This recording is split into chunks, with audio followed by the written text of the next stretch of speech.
Now tell me, do you like science fiction? Do you like large universes where you can just dive into the lore? Do you hate it when science fiction franchises make multiple different species or races, whatever you want to call them, with really interesting looks but little to no cultural differences or backstories? Yeah, me too. And finally, will you devote your life to the Holy God Emperor and forget about the existence of all of these things? If your answer to all of these questions was yes, then welcome to the mystical, actually horrifying universe of Warhammer 40K.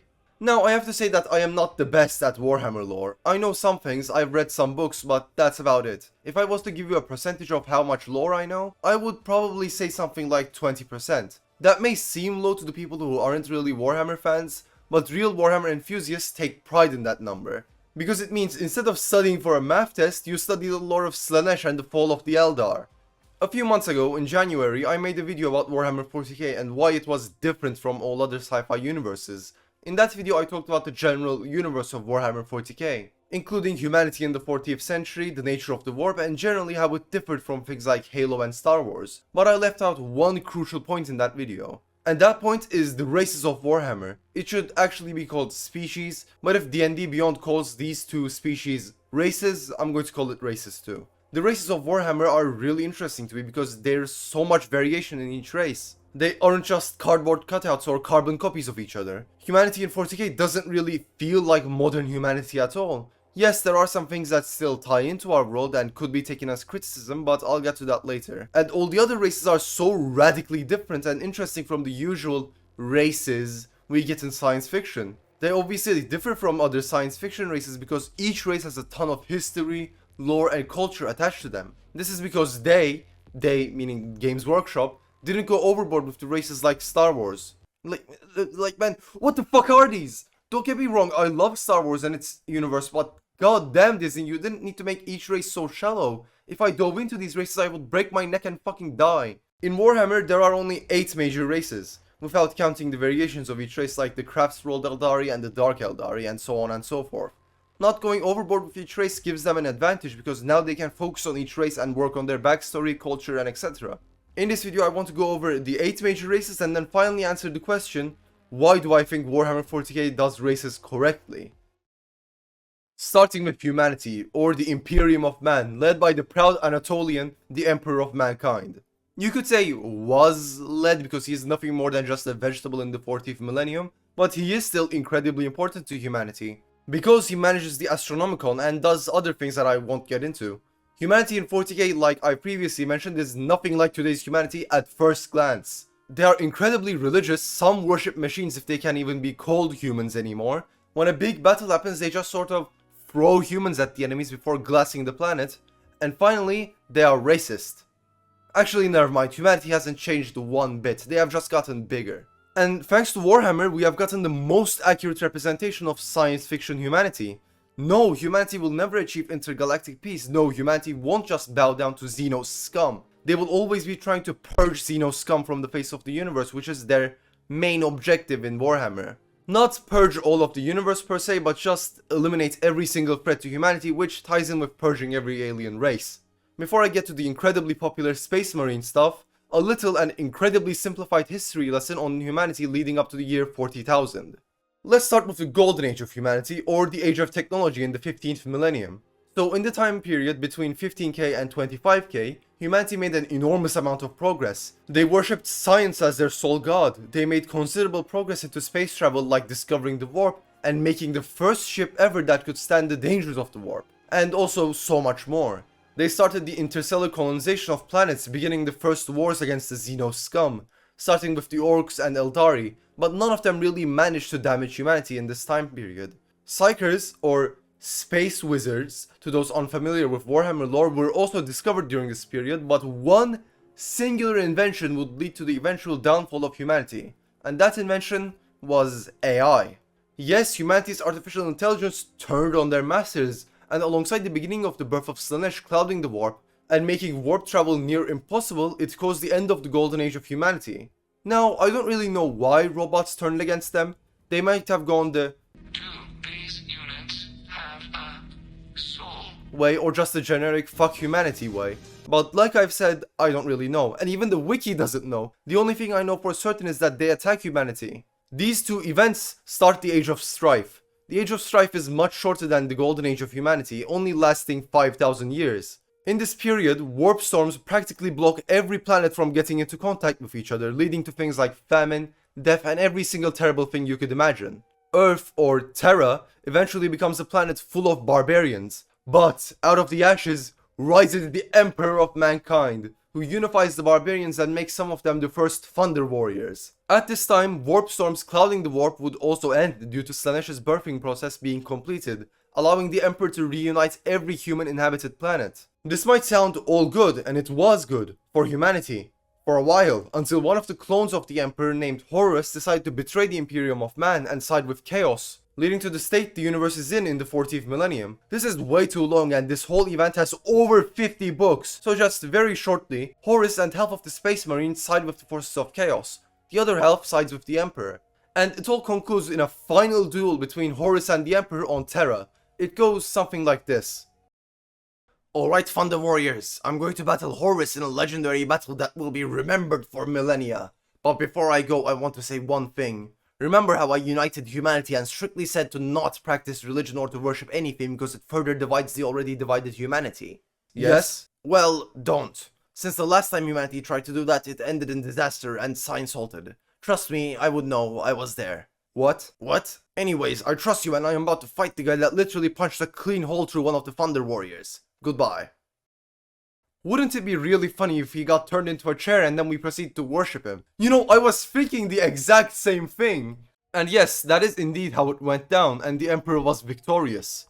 However, he was severely damaged and had to be hooked up to a life support system named the Golden Throne on Terra, where he would guide humanity through the warp using the Astronomicon. Now, my summary of humanity leading up to the 40th millennium had more history than all of the other species in other generic sci-fi universes combined. It provides a more realistic and believable version of humanity instead of the generic humans discovered aliens, humans fought aliens for a bit, they made peace and lived happily ever after. But I haven't even talked about the other things like humanity's architecture in Warhammer 40K. This is one part I love about Warhammer. It's brutal, it's aggressive, it's gothic, and something that I haven't really seen in science fiction before. Same with the now insanely popular soldiers of the Imperium. The Let's Kill Ourselves Corps, also known as the Death Corps of Krieg, are sort of dehumanized with their masks. Same with the Space Marines. They look like instruments of war instead of soldiers, excluding some scenarios. Speaking of Space Marines, they are probably one of the most popular things to come out of Warhammer, and they are the elite soldiers of the Imperium of Man. They aren't as nearly as common as the Astra Militarum, but the Adeptus Astartes or the Space Marines are incredible, both in lore and in design. My favorite is the Loyalist chapter known as the Alpha Legion. Wait, that isn't correct, is it? They are traitors? I think so at least, but let me research it for a bit. I'll come back later. Alright, I've come up with an answer for the question. Is the Alpha Legion a Loyalist or a traitor chapter? The answer is yes. They are apparently both. What the hell, Warhammer. Anyways, enough about humanity. I've talked about their history and you can surely see how Warhammer does humanity and at least one race correctly.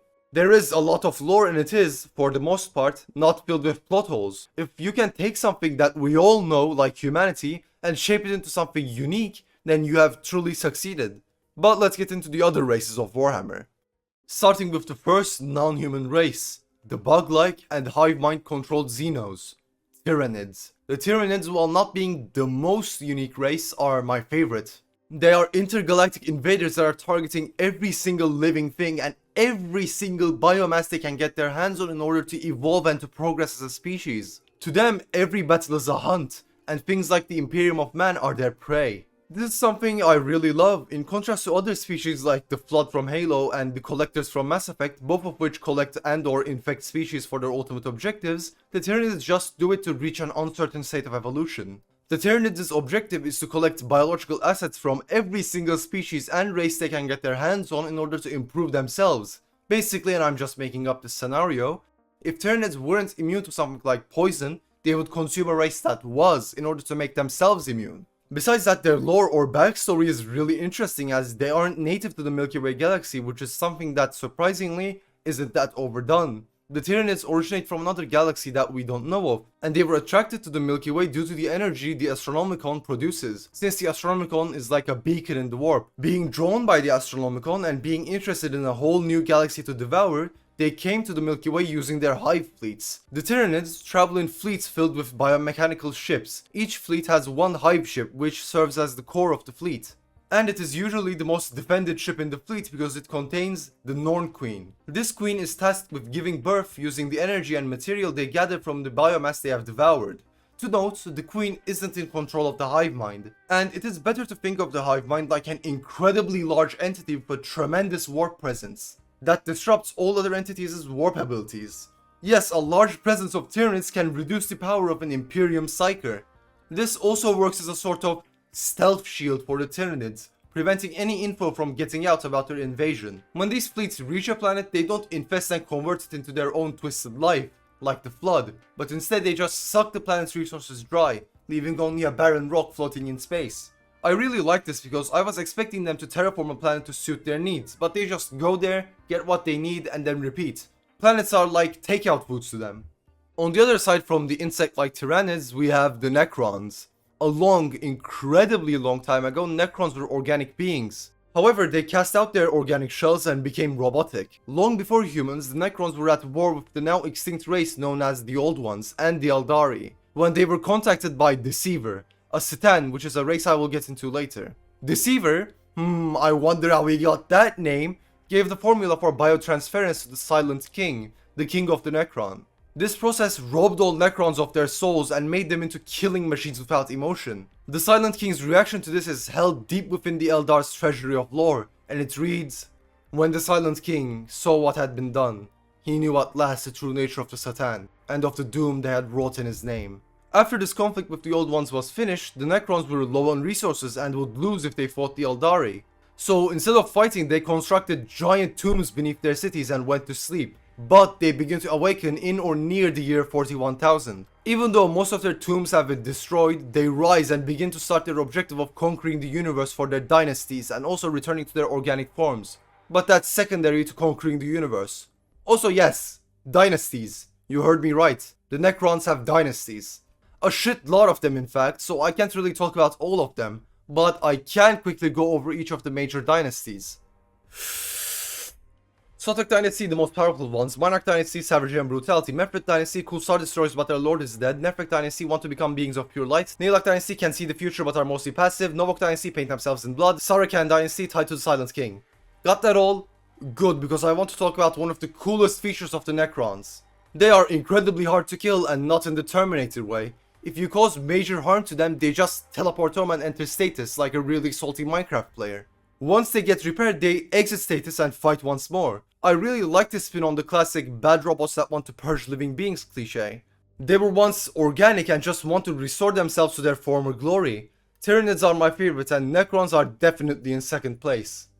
Moving on from the Necrons, we have the Tau Empire. The Tau are the youngest sentient race in the galaxy. The Tau have an empire named, well, the Tau Empire, and this empire is really interesting, so I want to talk about that. The Tau and the Tau Empire by extension believe in Tauva, or the philosophy of the greater good. This philosophy was introduced to the Tau when they were in a brutal civil war before the creation of the empire. The Tau united under the philosophy of the greater good and formed a somewhat peaceful empire. Somewhat because they usually have to break their philosophy of the greater good when faced with any sort of danger and then have to come up with an excuse as to why they broke it. This is fantastic writing because realistically something like this wouldn't work in the 40k universe. It makes the Tau Empire seem believable almost. This empire also has a caste-based social system that separates each person into a caste according to their ability. This is why you might have heard people calling the Tau space communists. The Fire caste, which composes most of the Tau military. The Earth caste contains the laborers, scientists and engineers of the Tau Empire. The Water caste is made up of diplomats. The Air caste is very diverse, containing both the messengers and the fleet of the Tau Empire. Finally, the Ethereal caste, which contains the leaders of the Tau. That's all I have to say about the Tau, though the next race is much more important to the general lore of Warhammer. The Eldar or the Eldari. Any race that can birth a chaos god of excess from their lifestyle alone needs to be mentioned. Long ago, the Eldari Empire was the sole ruler of the galaxy. They were immensely powerful and controlled everything. They had access to real space, obviously, and a special area of the warp known as the Webway. Every Eldari in those times was a powerful psyker that was essentially immortal because their souls would just wander the warp and then be reborn. So, what exactly happened? Like I've said, they birthed a Chaos God. This birth was caused by their pride and pleasure-centric lifestyle. These emotions of pure pleasure gathered in the warp and over time manifested as the Chaos God She Who Firsts, or Slaanesh. Damn, I really talked about Slaanesh a lot in this video, but yes, she or he or whatever you prefer to call Slaanesh is really that important to the lore of Warhammer. When Slaanesh finally awoke, it wasn't just a minor catastrophe like, a god was born, let's run away. No, billions of Eldars fucking died instantly. Yep, spontaneously had their souls ripped away from their corporeal forms. From this point on, every Eldar's soul was being hunted by the Warp and She Who Firsts. The remaining Eldar fled and eventually split into 5 major factions, 2 of which are the most important. The Assuriani, or the Craftsrolled Eldar. These Eldar fled on giant ships called Craftrolls. These ships are made from a material known as Wraithbone, which besides being a durable enough material, also has psychic abilities, with it being able to protect the Eldar inside the Craftrolled from the material form of warp entities. The Assuriani also wear this thing called a Spirit Stone. This stone is usually embedded in the chest piece of their armor and it traps their souls upon death, preventing them from being consumed by She Who Firsts. The other major Eldar faction is the Drukhari, or the Sadist faction. You can think of them like drows in D&D. Elves, but opposite. The Drukhari, or the Dark Eldar, are pirates and they physically and emotionally torture people in order to keep the first of Slaanesh away. Speaking about Slaanesh, Chaos Demons are the next race I want to talk about. Chaos Demons are usually created by one of the 4 major Chaos Gods. These demons are beings of pure psychic energy and are, in one way, just a piece of the Chaos God that created them, since their personality reflects the Chaos God they serve. They cannot exist in the material realm since they are beings of pure emotion and energy. Well, at least not for long. If a warp rift occurs, it allows demons to invade real space, but only if that rift stays open, since they need an active connection to the warp to stay in form. There are 4 demon legion types corresponding to the 4 Chaos Gods. Blood legions are filled with bloodthirsty warriors of Khorne, the blood god. Scintillating legions are filled with magic and sorcery demons of Tzeentch, the god of change. Plague legions are made up of diseased, sick and decaying demons of Nurgle, the god of decay. And finally, the legions of excess. The demons in this legion have bladed limbs, but besides that they also use the promise of pleasure and their enemies' temptation in order to seduce their enemies. These demons obviously serve Slaanesh. There are a lot more things that I could say about Chaos Demons, like their hierarchy involving demon princes and get into the exact details of the legions, but I think this is enough knowledge. One thing that I think needs to be praised here is the more religious outlook on demons. They actually use their opponents' emotions and temptations against them. 2 races left in this very long video, and the last really important race are the boys!